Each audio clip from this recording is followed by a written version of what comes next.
Hello and welcome back to my channel. Today is day 56 of the Geography GCSE countdown. Today we are thinking about planning for Rio's urban poor. So let's go.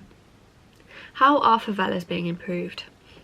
Until 1980, the authorities in Rio did not acknowledge the existence of favelas. They were not shown on any maps.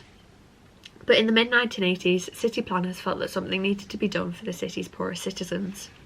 Rather than destroy the favelas and squeeze their large populations into public housing, the city decided to upgrade them and provide essential services. After Rio was awarded the 2016 Olympics, there was a move to destroy favelas in areas where the Olympic facilities were being built. People moved to new areas such as Barra de Jacuda to reduce overcrowding, rehousing people from favelas into basic housing. There was forced eviction from favelas to clear land for development. There was encouraging the developing of rural areas to encourage more people to stay in the countryside. Raised taxes on the rich to help pay for the housing of the poor. And there were developed cultural activities for youngsters, such as samba and Afro reggae, to discourage them from getting involved in crime. The Favela Barrio Project, improving life in the favelas. This is a site and service scheme where the local authority provides land and services to residents to build homes. For example, Complexo de Amelio, I think is how it's pronounced, don't quote me on it, is a group of favelas in Rio's North Zone, and more than 60,000 people live there. Here, the local authority has been responsible for many new improvements.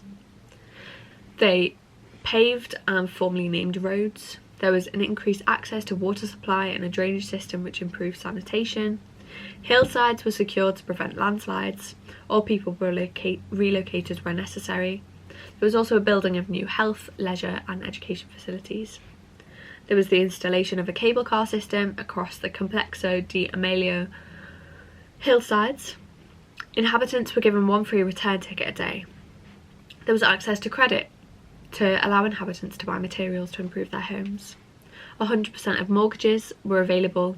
100% mortgages were available for people to buy their homes.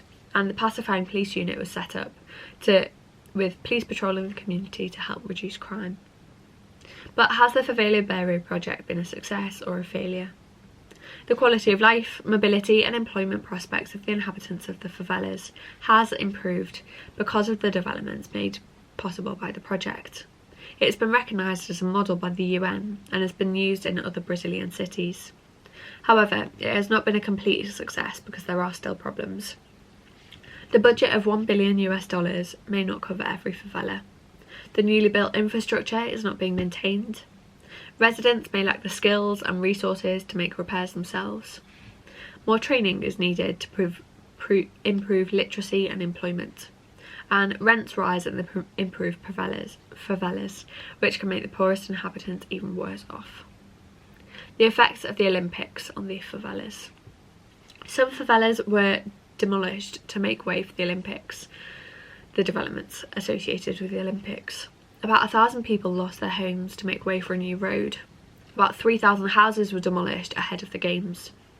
The small town of Campo Grande in the West Zone is a 90-minute drive from the city centre. 800 new houses were built there for people whose homes were demolished. For some residents, the houses were better than in the favelas, but some residents feel like Campo Grande lacks a sense of community, has no shops, nowhere for children to play, and is a long way from the city. So that is everything we are thinking about today. I do hope you found this useful.